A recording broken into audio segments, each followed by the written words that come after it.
talked to him just before that, and he was like, "I'm reading Pride and Prejudice." I told you this. Yeah, that's so Like, fucking he cool. talked his daughter into reading Emma, and he was going to start reading Emma. And then he got sick. And the thing he said to me was the biggest bummer was he couldn't read. Yeah. But I said to him, "I'll read Emma with you now. You should do it too." Audible. You read Emma? Yeah, of course. I'm a huge Austen. I've read every Austen. Anything. I read Pride and Prejudice in the high school. Oh, yeah, yeah. I haven't read a word of her since I started reading Emma. They're stunningly good. They're like totally like Chandler or something. I started reading Emma and I was like, this is amazing. Yeah, it's just so crispy. And like, I started reading a Barbara Pym too recently. Oh, those are similar. Those are like kind of this one's actually deliberately supposed to be like Emma. That's right. The main character's name is Emma, and she's yeah, like, yeah. She talks about how Which one of that are you reading? It's called A Few Green Leaves or something like that, or. Oh yeah, I think I read that. I've read a bunch of them. I've read about half now. It's really good. They're all great and so similar. But sometimes the same characters come back. Oh, do they? Just in like the stars of that novel are minor characters in another. I love that thing. Like, yeah. Or is it just like really little answers to mysteries in one book, or suddenly you see in the other if you read carefully. That's awesome. Those books are brutal. I mean, they're actually really brutal. Barbara Pym? Yeah, just in the way that, like, I don't mean like they're just so like quietly harsh about people. It's like they're just, I mean, about men, like in gentle, particular, I think, in men. Yeah, gentle, quiet way. It's just like wicked. Exactly. They're just devastating losers. These guys are. They're just like, without actually saying it. You know? Without saying it, the people are just pathetically sad a lot of the time. There's something really, and it's that thing I'm always saying about like women are so much more brutal than men in these things. In these texts, these books. It's so much more brutal. Yeah. She's the master of not telling you exactly how dark what she's actually showing you. Yes. Because it's so comical in a way. Called Quartet in Autumn or something about old people. I have them. I haven't read it yet. It's really dark. It's funny, but it's brutal. I can't remember even the titles. They all blend together so much. Only because that one stands out because it was about 4 people is why I can remember it. The other I'm sure that's the name of the one that I'm reading right now, if it's A Few Green Leaves or whatever it's called. But it's like so much more brutal than John D. MacDonald, who's just like, what? I don't know if that's true.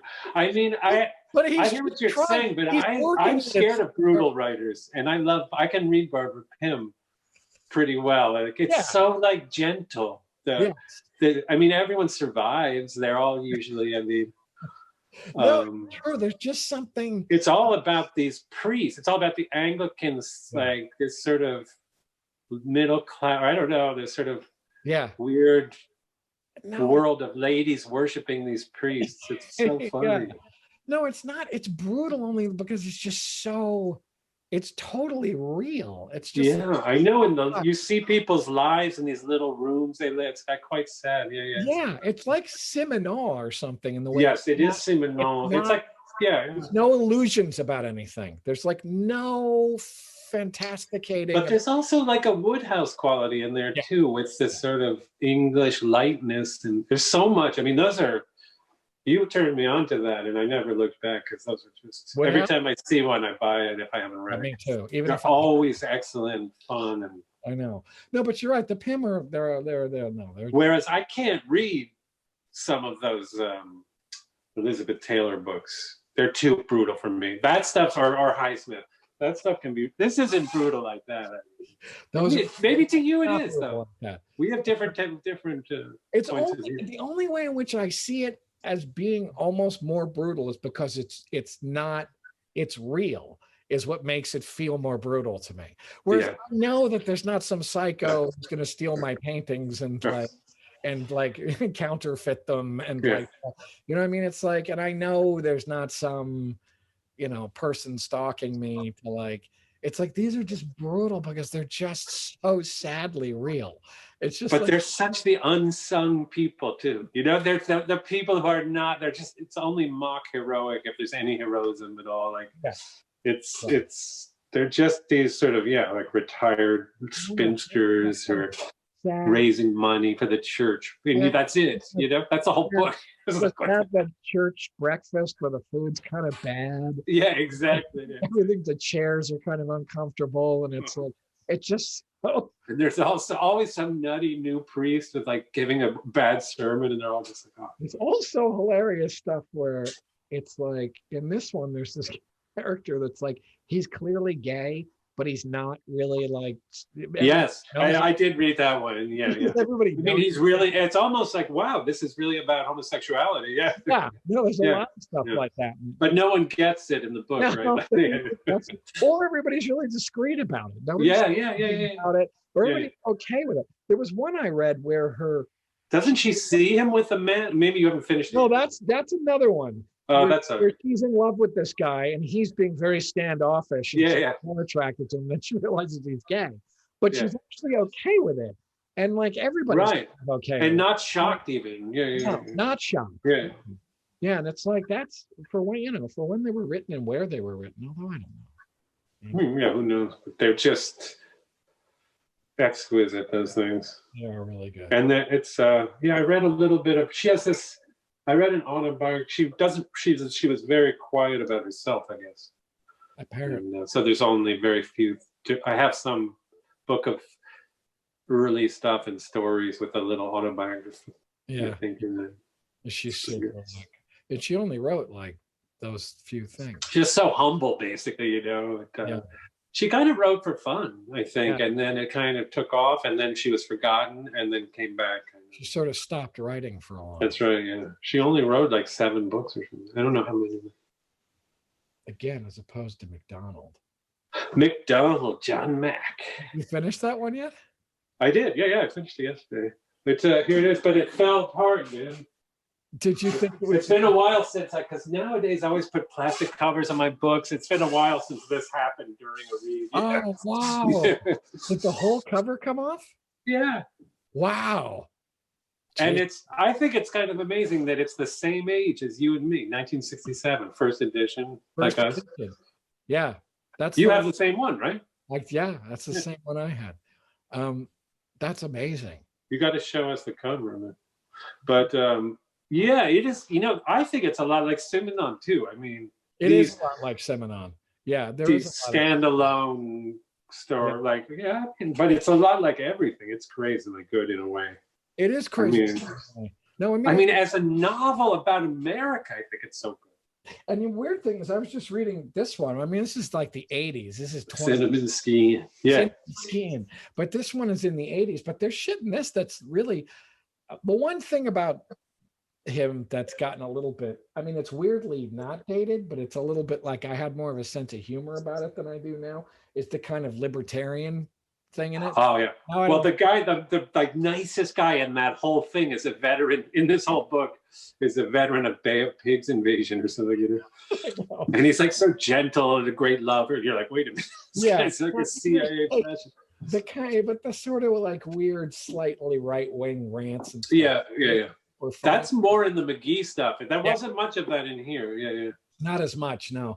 I don't find that as, I used to be more amused by that. But I mean, it feels really contemporary actually now. That's true. Yeah. Really like. No, he was, I mean, I read a little on like Wikipedia and stuff, and he was ahead of the curve on writing about Florida being, falling apart and destroying nature way much earlier.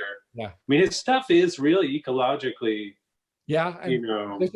This one all about like sort of, he's in a mall in Houston and he sees like a computer store and he's just like, oh my, and he's like, look at all the weird nerdy people in the computer store and they're all going to be running something someday because they understand all this stuff. And then he walks by this like arcade and there's all these kids playing the computer games. And he goes, so there's 10, 15 kids in the computer store and there's 50, 100 kids in the arcade. And he's like, they're going to be controlled by the ones in the computer store who are going to make the shit. And they're the ones who are going to consume it in the future. And it's all going to be, everything's going to be concentrated. All the wealth and power is going to be concentrated in this small group of weird nerds. Yeah. And I was like, he's a clear thinker. And it's like 1980. And I was just like, wow, he just nails it. Yeah. Yeah, this whole you saw it clearly. Not just the tech thing, but the wealth thing too. Yeah, we're gonna have all the. It was really wild. The whole and the masses of people who like games are so huge now too. Yeah, right. I mean, it was pretty fucking smart. I mean, he was in the OSS. I was reading in Egypt in the Second World War. No way.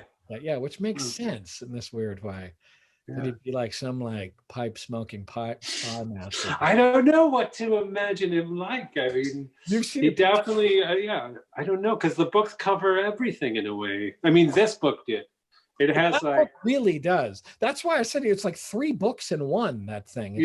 There's so much in it.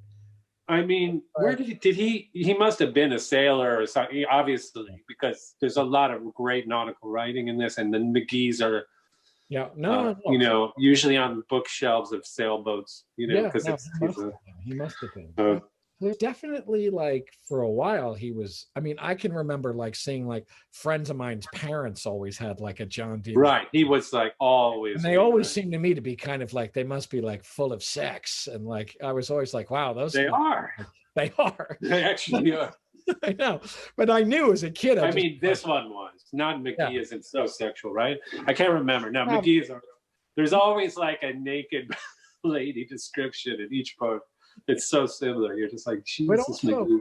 He's really weird about the kind of like creepy, like oily villains and stuff. And they're good though. His bad guys can be really bad guys. I have seen really scary, really sleazy, scary. The 2 guys in that book that he never comes back to, the 2 Texas guys, the they were great. The other guy, the one guy who looks Big like John, the one guy who looks like he's been buttered and stuff like that. It's like really disgusting. He's got the cowboy hat and everything. It's like he does get the I watched that Darker Than Amber thing, the movie. Oh, when did that come out? It's 1972. Oh, really? Is that Elliot Gould? No, it's not. It's what's his name? It's an actor I like. He's in The Birds. That guy, Rod Taylor. Do you remember this guy? Okay. Yeah, barely. It's on YouTube now. And it's what? But yeah, I have seen that. He's not doesn't look like how I imagined the bad guy is good though. The guy, the bad guy. I have seen that a long time ago. Yeah. And there's a great fight in the end of it where they beat the shit. And apparently they really beat each other up. These these 2 actors, but it's not very good. But then the Meyer is ridiculous in it and stuff like that. Oh, really? But there is Meyer. There's a team. You know, Meyer only has that name, Meyer. He's never like Nicholas Meyer. So it's just only Meyer. I don't think he has a first name. And in fact, no, he doesn't. Pretty sure. He's insisting on everybody calling him by his last name. He's like, please, Meyer.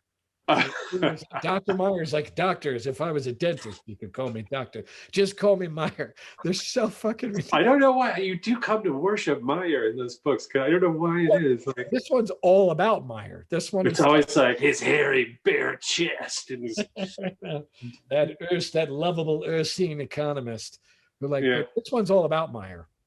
Oh, really? I have to get that one. It's good. I have actually read this one. I forgot that I mean, I've read them all like 5 times. I never read the last one. I have a couple here, right here, I think. That's so, yeah. I never read the last one. A Purple Place for Dying. Or I didn't read it, I guess. A Purple Place for Dying.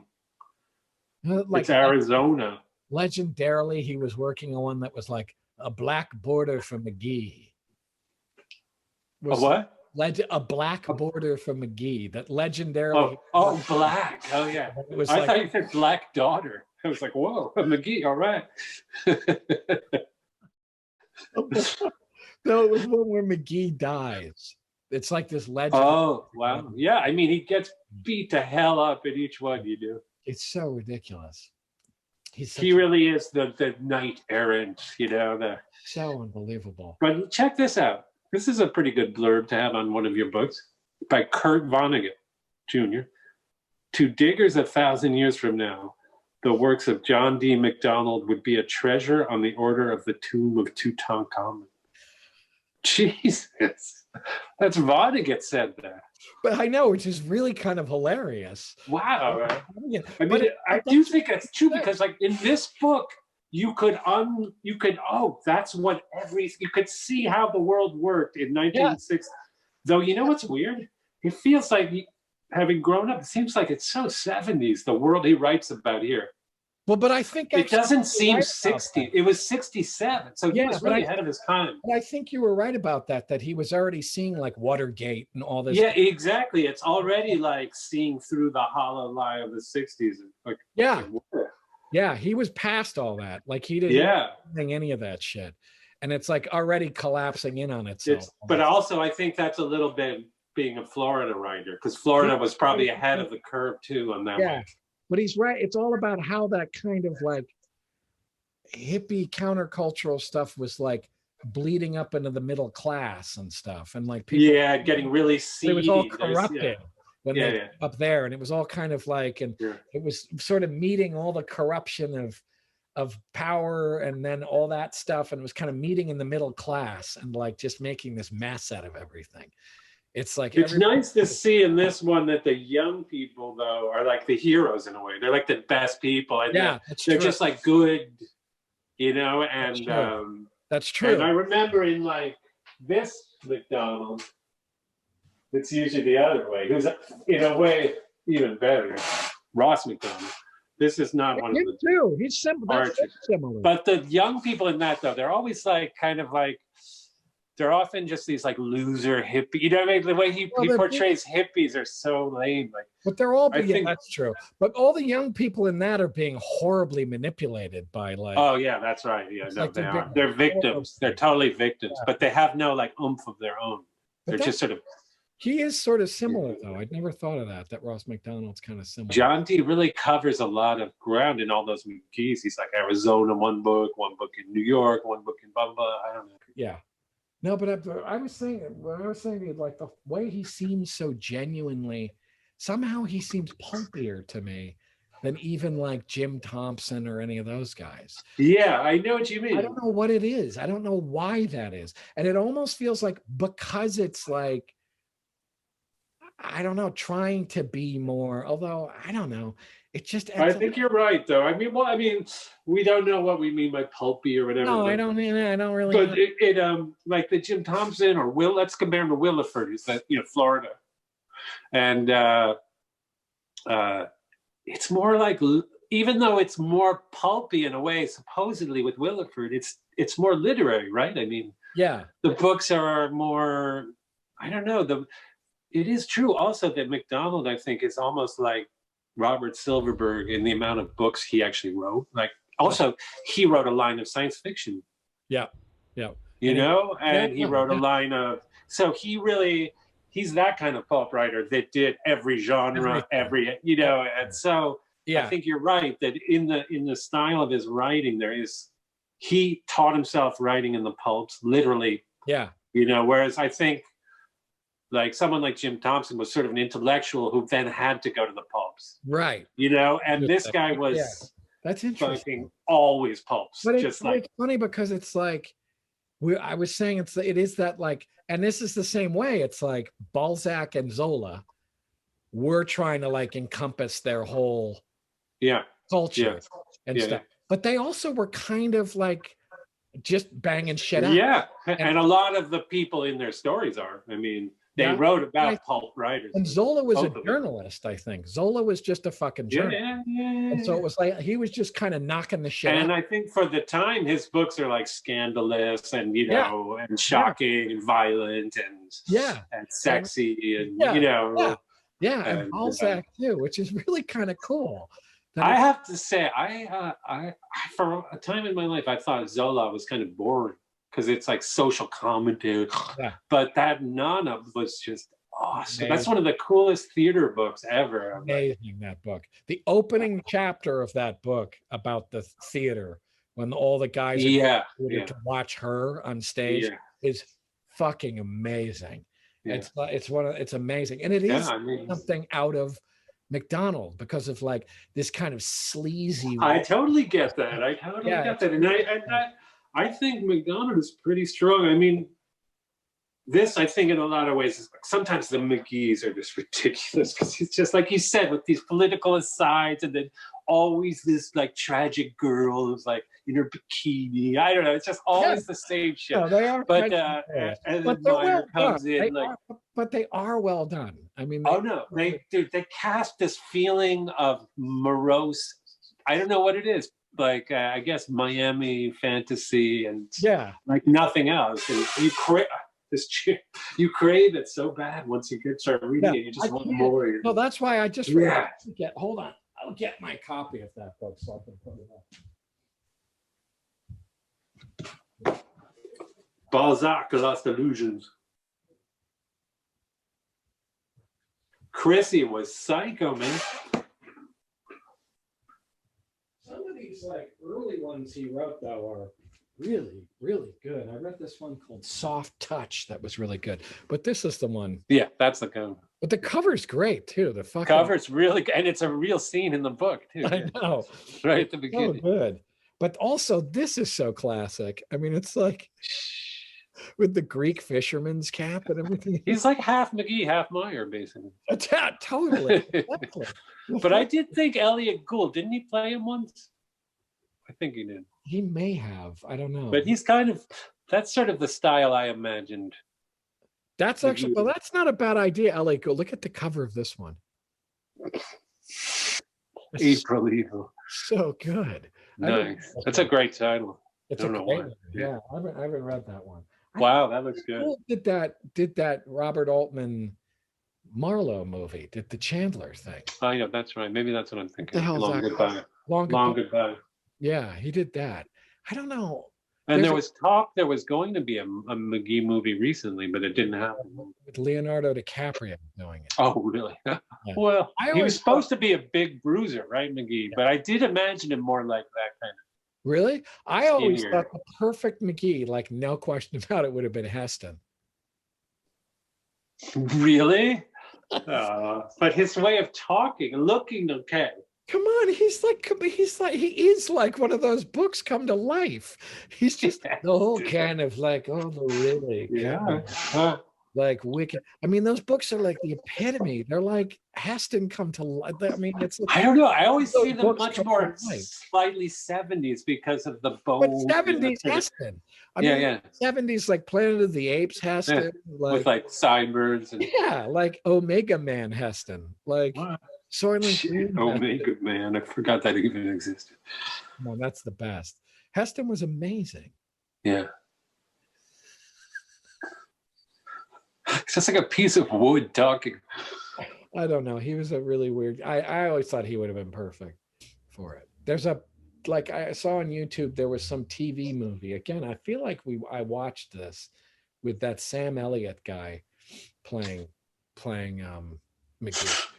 Yeah, I think I've seen part of that on YouTube or something. He's got. It's ridiculous. Yeah. Yeah, he's got the wicked kind of. Yeah, I'm sorry, I can't handle him unless he's in a kind of supporting role. Just like too intense. I can't handle him either. I saw this new movie on the plane once of the remake with Lady Gaga. You know, he's a big part of that. Which one? The Star is Born. Oh, was that? Oh, he's a big part of that. Yeah, he's a huge. It's like. He's like the best friend of the main lead. Man. Oh no!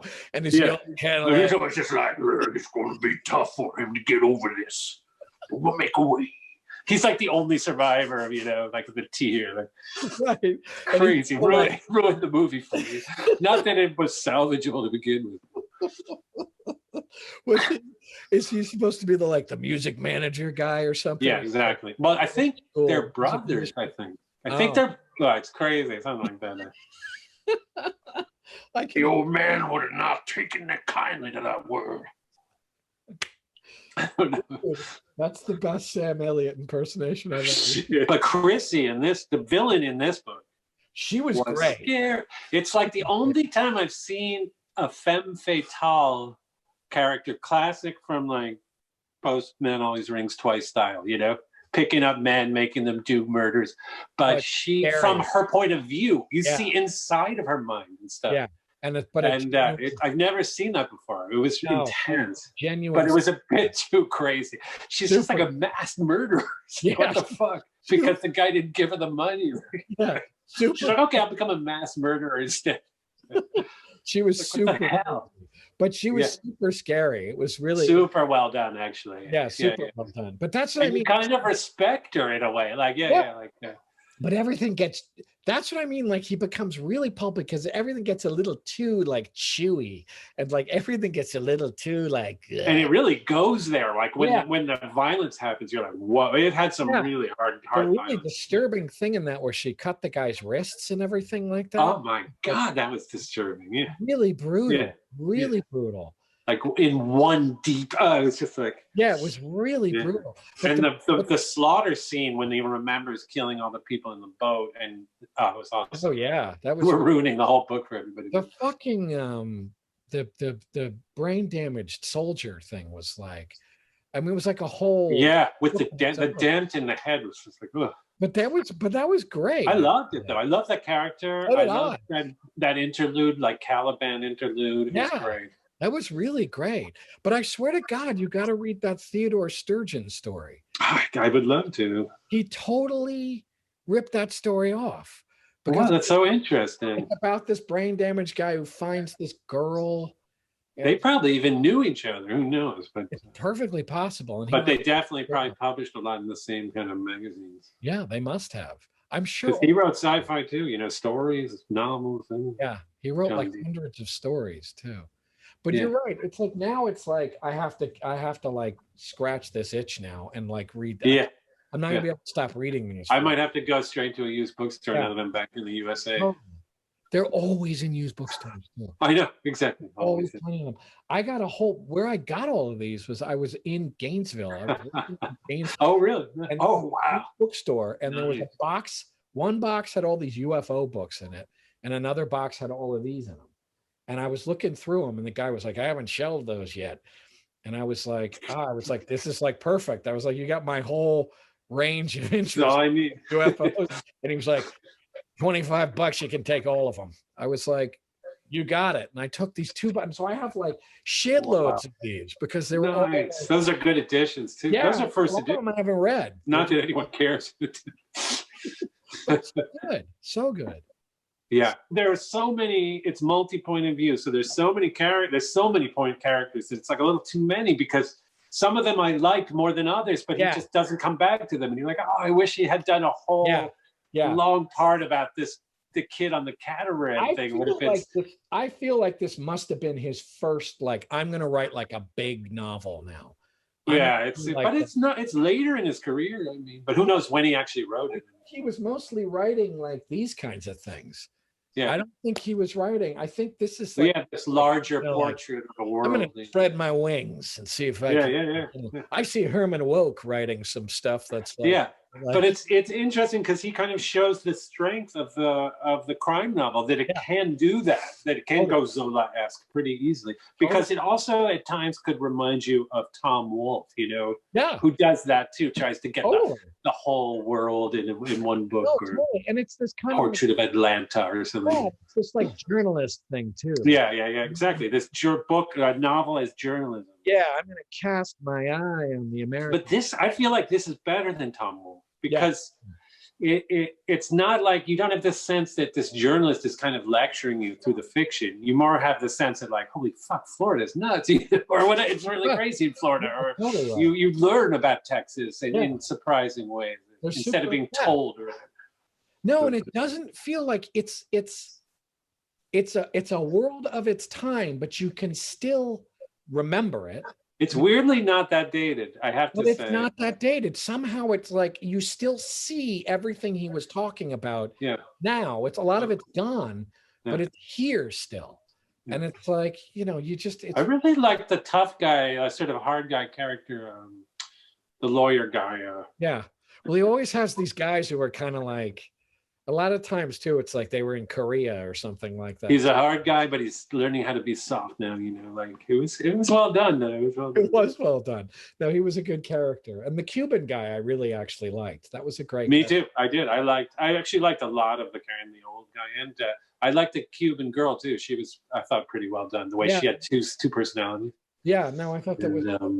They're really. It's tragic past and all that. That was cool. Tried to read that one, Condominium, and I've usually gotten about. Oh yeah, that seems so 70s. It's like that one is just that one is just full on. But I mean, is it that far from like Ballard's High Rise? I mean, what the hell? Not really.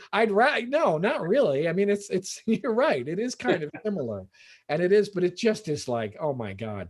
Someday I'm determined to get through it. Maybe I will now. I'm just determined. Is it long? This was long as hell. It was really actually hard to get through, I have to say. There were parts of this you had to commit to finishing the book. Okay, I'll just fucking get through this. I was like, fuck it. I'm just gonna power through this thing. Exactly. And I'm really glad I did. It was great. That's part of what they do though. You learn to like read, like, okay, fuck this chapter. You know, like, and then you like slow down. I don't know, it's a different kind of reading because it's like velocity. It's like, I want to get through the fucker, you know, like. No, it was. But also you would almost like go into this weird like catatonic state through a lot of it. You'd just be like, exactly. You'd be taking it in and you'd get it. And you would like hook into it again. But you know what? I actually find that happens when I read like Dickens and stuff like that. It does, yeah. I only read Trollope and stuff. And those guys, you kind of zone out for good chunks of it. And then you like click back in. Because it does get kind of like. Look at this. It looks pretty nondescript. Oh, no. First edition of Pickwick Papers by Charles Dickens. First edition? Yeah. That's got to be valuable. Huh? Wow, dude, that's amazing. Title page with a hand-drawn, fonts and stuff. Wow, that's amazing. Yeah, it's all filled with illustration. Tiny print, and it's so fucking long. I want to read this. I've read. I think that makes it more valuable because it's the first Dickens novel. Yeah, but it's it was published as a magazine story, right? Like as a serial. It was serialized first. So it's the first volume. All of them were, right? Yeah. That's so weird. But did you know he acted out his own stories in lectures? Yeah. I didn't know that. That's how they think. He had these famous. Where they were supposedly unbelievably great. I think they think it's what kind of led to his dying. Yes, that's what she said too. He had like a heart attack or something. But I think they think he needed money or something, and he relentlessly toured. Yeah, these things, and he died like after doing one or something. And he got like so into the personification that like killed him. Yeah, he wore himself out. Supposedly, I think there was like a famous thing where his like. Some passage from Oliver Twist about what's the guy's name? The terrifying guy in Oliver Twist. Fagin? No, with the dog. Bill Sykes. His dog and the guy in it. Supposedly he would read this passage from the end of Oliver Twist where there's a fire. Bill Sykes dies in the fire, and it was like terrifying. When Dickens would read it, that it was just like insanely terrifying the way he would read it. He seems like he was like some weird alien or something. He doesn't seem like human or something. It's like he seems a really amazing person. I mean, what was he influenced by? Like, where did that come from? Like, he's so alone, it seems like, in the ways he writes. It's just like it's true. But I do think he was really into like Smollett and and 18th century.